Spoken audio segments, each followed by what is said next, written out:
Hello everyone and welcome to this Caves of Sulawesi bonus episode in which we're going to dive a little bit deeper into the cinematography and the makings, the filming of the Caves of Sulawesi series. If you have not yet seen it, it's a 7-part series right here on the Dive Saga channel, so make sure to check it out.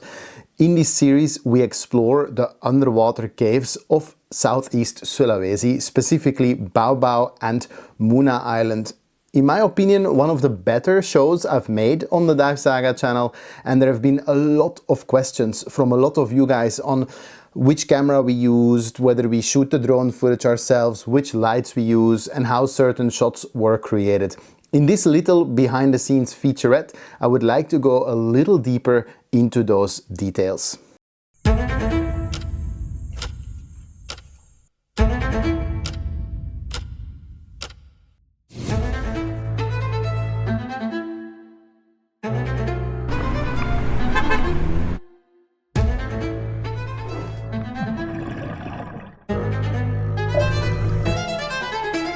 Wow, this is crazy. And the fact that we can just come here.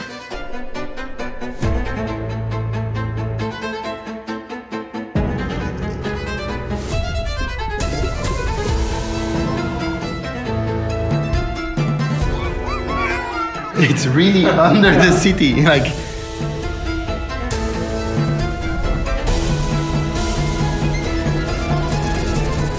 Now we have to try to get down. Huh? Yeah. Yeah. My foot. If you liked the Caves of Sulawesi series and if you like the Dive Saga channel, it would mean a lot if you could subscribe to the channel, and there are a few other things you can do to show your support if you want to. One of them is you can click the join button. If you click the join button, you can become a Dive Saga member. All access members get early access to new episodes and access to a whole bunch of other features such as the Dive Saga soundtrack, the Scuba Science scripts, and certain member-only videos. That's great for you, but it also helps us making and funding these episodes. You can also pick up some Dive Saga merch, of course. And for those of you who are truly interested in underwater filmmaking, we are currently working on a Dive Saga masterclass. I'm going to put a link below. If you're interested, no obligation, but you can express your interest via that link so we can gauge how many people might be interested in this online program to improve your underwater filmmaking skills. I'll also put a list of all the equipment that I discuss here, should you be interested to pick any of that up for yourself. Let's get into it. The Caves of Sulawesi was a 7-part series. It seems most logical to me to go through it a little bit chronologically and break down some of the ways that this series was shot. And I'm actually going to start out of the water with some of the land stuff, because right off the bat there was a lot more drone footage than I've ever included before here on the Dive Saga channel. This is of course a scuba diving channel, an underwater exploration channel, but if you've noticed, I've tried to lean a little bit more into the above water stuff as well. I recognize that not everybody is a hardcore scuba diver, and sometimes you do want to watch the videos, but you'd like to know a little bit more about what's happening on the surface. And one of the ways that I try to expand upon that was, of course, with the drone shots. It's actually one of the most common questions, is whether I shoot the drone footage myself. The answer is 90% yes. There is actually a 10% or so in which case I think it is either unprudent or maybe illegal or not practical to shoot in certain areas, especially over densely populated areas where it may not be allowed. So I have a Storyblocks account. This is in no way a product placement. I don't get anything for this.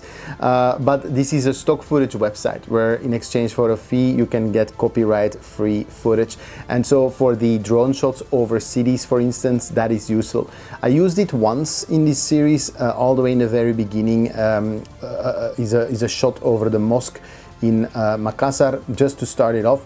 The shots later on in Baobab over the mosque were shot by myself, and for all of it I use this DJI Mini 4 It's honestly, the reason that I use it is because it's a 249 gram drone. So if you know anything about drone regulations, in many places you can fly this without much paperwork, without much trouble, because it is so lightweight, and it's also easier to travel with.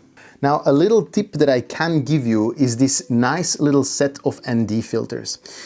People often do ask why the drone shots look so cinematic, and they sometimes struggle with their own drone shots, specifically getting the sky to be a nice blue.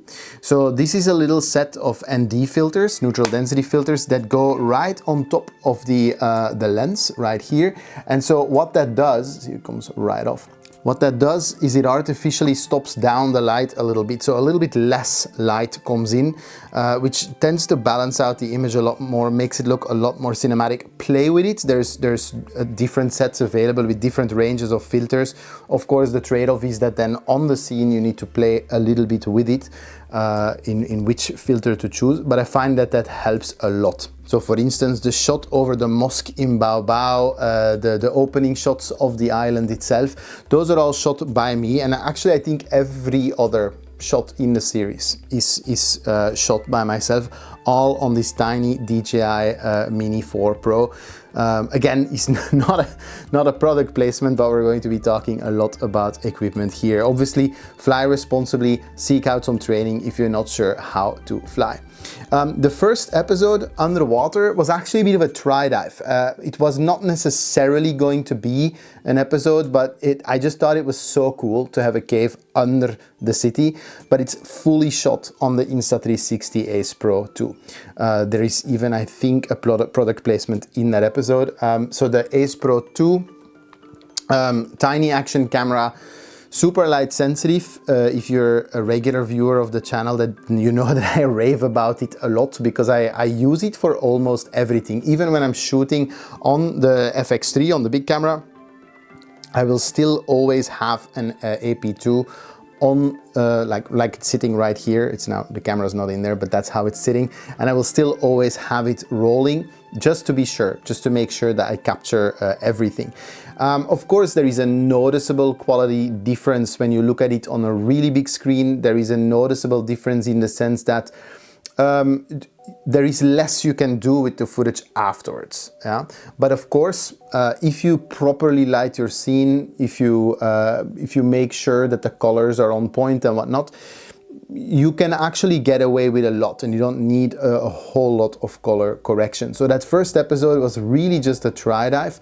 I actually put the Ace Pro 2 on a tray like this, and then there is even float arms for lights if you want to. That's something that I also always have in my luggage separately from the big rig. Just if I want to shoot on Ace Pro, then I can just outfit this. It's a lot more lightweight.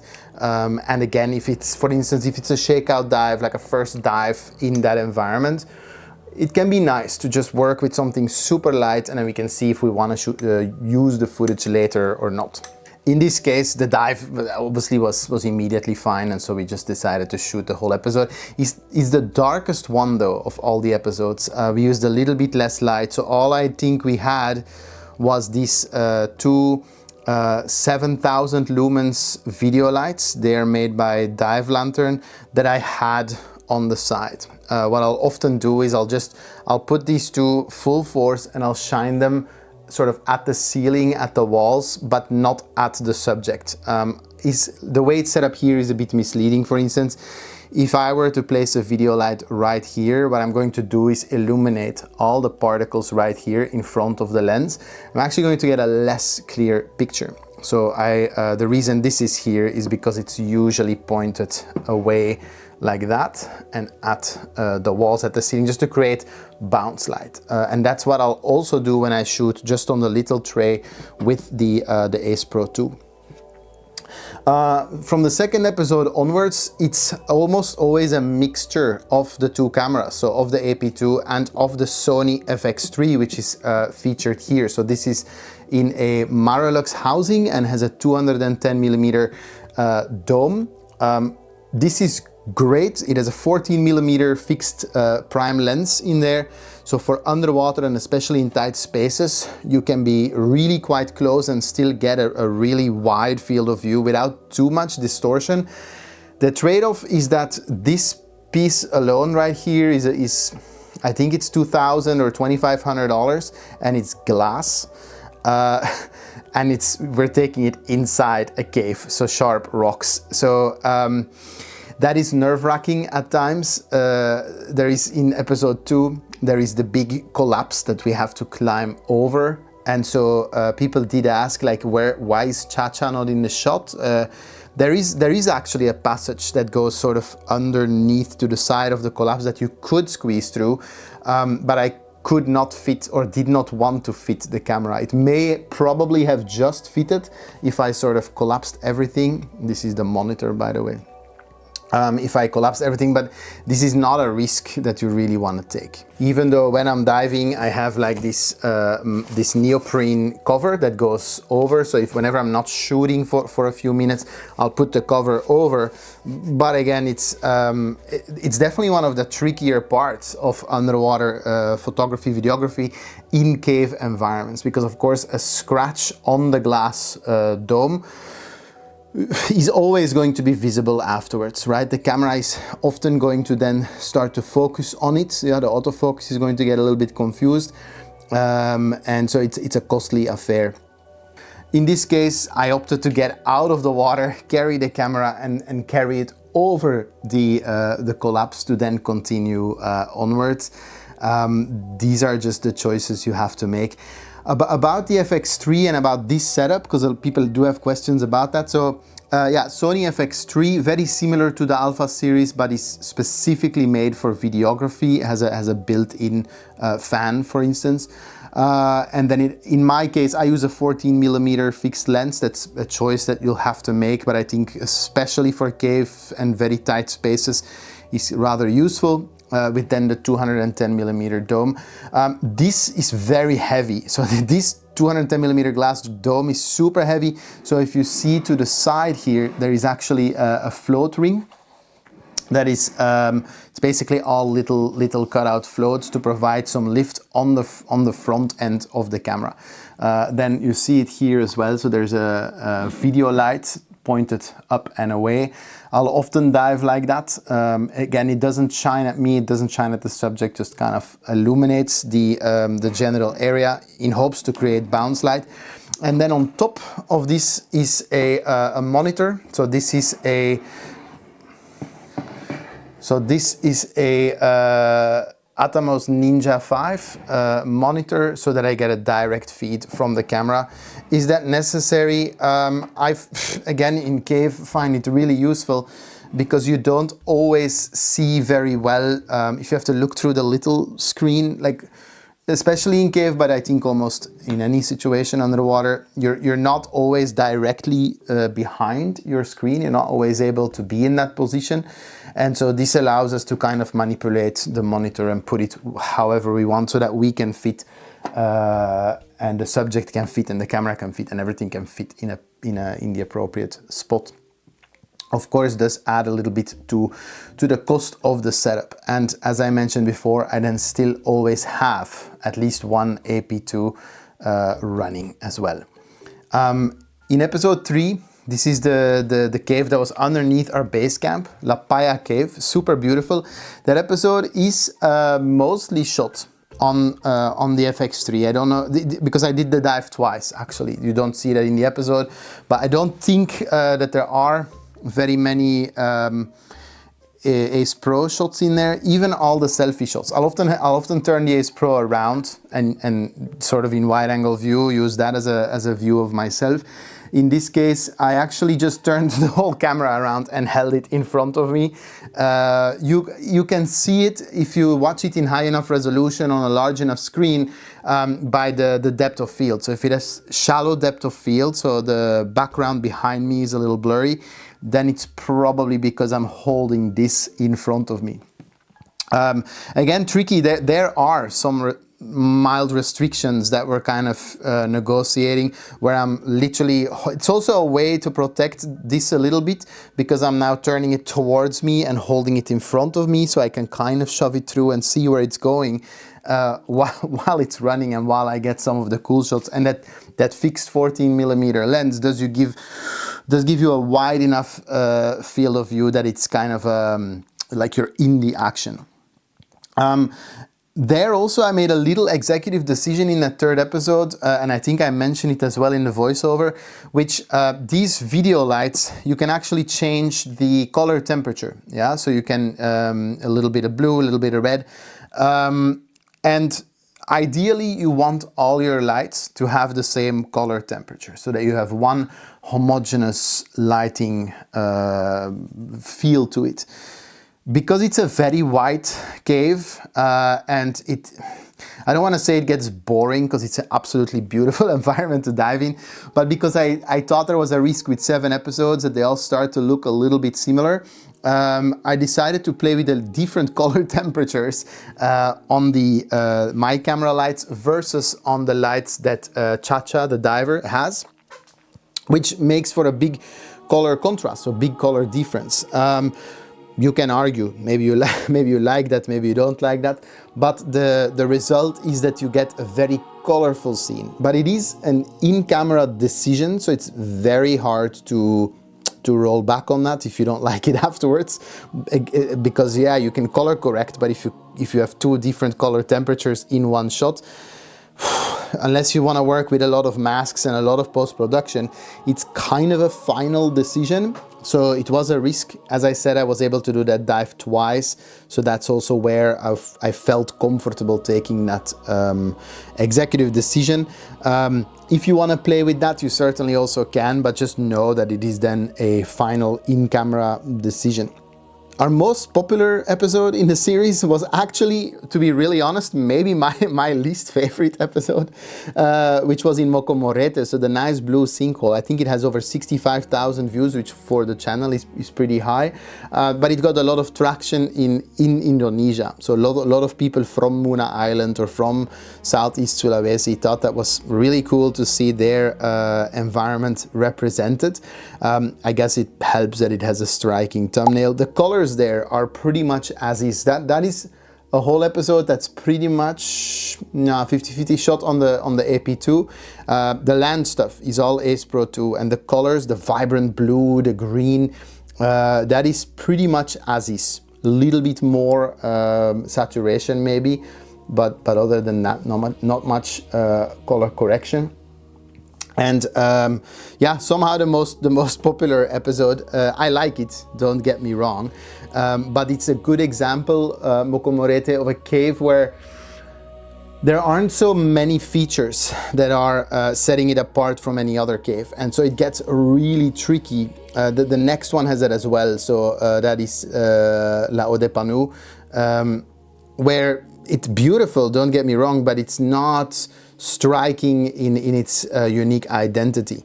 The way we shoot these is often, unlike La Paya, which I mentioned earlier, where I had 2 dives, most caves we only have 1 dive, 1 shot. It's a long dive, but you have to improvise on the spot. The structure I'll usually use is that diver number 1, so in our case Chacha, amazing dive guide, big shout out. He will be holding a 20,000 lumens video light, in this case Big Blue, and I'll put a link below. Big Blue sells these globe diffusers, so they're basically little plastic balls that you can screw on the light. It does detract, of course, from the output, but it diffuses it in all directions, and it's very annoying to hold. So in the case of Chacha, like, big shout out, because it always also shines back a little bit at you, and if you are a cave diver, you know that like being blinded is one of the most annoying sensations. But it does create a global illumination for the whole cave in front of him and even wrapping back around him a little bit. And so by doing a whole dive like that, when I'm number 2, he's number 1, and then I have these 2 times 7,000 shooting at the ceiling, not noticeable. Even in the large spaces, you get a little bit of decent lighting and enough contrast to play with. What we'll often do is at the end of the dive, we'll switch, but we won't like I'll become number 1, he's number 2, but we won't keep the 20,000 lumens in front of him. We'll actually attach it to the back, so to the butt plate of his side mount system. And that way, when I turn around and he swims towards the camera, there is illumination behind him, because there is, of course, in this case, in this series, it was really just the 2 of us who made this. There is no third diver, but there is still a light source behind him as well. Again, literally on his butt, in the way of that 20,000 lumens video light with the globe diffuser. The most challenging episode to shoot was for sure episode 6, where it's in Laulawi. It's a 5.2 kilometer cave where we did, I would say, roughly 2.5 kilometers scooter. And scootering is always challenging because if you want to cover, you either cover distance or you get a lot of separate shot setups, but not both. You don't get to do both, because if you stop and set up a shot and move on, you're not gonna get very far. On top of that, it's not always easy to communicate that on scooter. So for that one, didn't use the FX3 at all. I didn't want to attach this on the nose of a scooter. People do, but I just wasn't willing. But instead, 2 Insta360 Ace Pro 2s, one facing forwards, so in the direction of the scooter, and then one facing backwards, super view towards me, so that we have something to cut between. That's, by the way, a little trick. I don't shoot the selfie stuff because of my ego or whatever, but it gives you something to cut away, because if you're only shooting forward, and especially on a scooter dive, it can get very monotonous, and it's hard to cut from one wide-angle scootering shot moving forward to another wide-angle scootering shot moving forward. They are too similar, and you get, of course, what's called a jump cut. So by having a little shot to cut away to, a reaction shot of the diver, of in this case of me, that helps a lot. In this case, a little trick is something that I like to use is this. It's a little LED panel, and so it's not super powerful, but it sometimes is enough to have somewhere close to your subject. So I have a little rig where that actually fits to the side of my dive light, and then I'll be able to sort of, you know, it doesn't bother too much. You usually don't see it, but it gives you illumination. And these are, of course, waterproof, and you can place these also in certain places. So that is maybe a little tip. It's super inexpensive. Again, you're not gonna light a big space with it, but it helps for your selfie shots. And then in our case, the scooter also had these 2 7,000 lumens video lights. Same technique, so to the side of the scooter, pointing up and away, so you don't see them in the image, but they light up the space. And then diver number 1, Cha-Cha, actually same thing, 20,000 lumens video light with globe diffuser on the front of his scooter, except in the turnaround shots where we're coming back out, then he has them behind him. So the lighting plan is actually fairly consistent throughout all the episodes. It's just we have to play sometimes with camera placement. Last episode is, I think it's my favorite, Anua. It's such a decorated cave, and it's just so, it's insane. It like the amount of decorations in there. And that gives you a lot of shadows to play with, gives you a lot of texture. That one is shot 50-50 FX3 and AP2. I actually had a lens issue, so I actually don't know what it is, but as we started the dive, camera did not want to recognize the lens, even though I did all my checks before. So I was condemned to using the AP2 for most of it. I kept checking periodically, and halfway through the dive, Sony FX3 said, yeah, I'm good to go. I don't know why. But that is why, and you might see it, if you want a case study of whether you can pick the difference between the 2 cameras, that is the best video to watch and play that game. If you watch it on a large monitor in 4K in the highest possible resolution, you will be able to tell it by the depth of field. Yeah, the FX3 having a shallower depth of field. And by this dive, I was a little bit more comfortable with my trick that I pulled in La Paya with the different color temperatures. So there as well, you get shots that have wildly different color temperatures inside them. Again, because it's a very white cave. So you can play a lot with those, with the bounce light. And yeah, in my opinion, I was blown away by that dive. Like, I think it's one of the most beautiful ones there is. Maybe one thing to consider when shooting on the FX3, if you shoot it in S-Log, yeah, you have the most color correction options afterwards, but it comes out of the camera very, very flat. You can pull a little bit of a similar trick with the Insta360. It has a feature called iLog. It is not the same bitrate, but it does also allow you a little bit more wiggle room after. But if you work with two different cameras, then you have to, of course, also color correct it so that they look similar in vibe. Yeah, they're always going to be different in texture, but at least in the color tones that they look similar. And that is the whole story of how I shot Caves of Sulawesi in 7 days, 7 episodes in 7 days on the Sony FX3 and the Insta360 AP2. As I said, this summer I'm going to be rolling out a Dive Saga masterclass, which has about 8 hours of underwater storytelling educational content. I'll put a link below that you can put yourself on the waitlist if you're interested. And as mentioned earlier, I will also put a list of all the equipment here that you can fill up your little shopping cart and we get a little commission kickback. That helps the channel. You can always subscribe and join the channel to support us to get access to exclusive content as well. Thank you so much for being on this amazing journey in the Caves of Sulawesi. This is the most watched series on the Dive Saga YouTube channel so far, so I'm obviously very happy with that. I can't wait. Next week I'm off to a new adventure, so maybe subscribe to the Dive Saga Instagram so you can follow that. And that's all I got for now. Leave your comments, your questions in the comments below, and I will see you next time.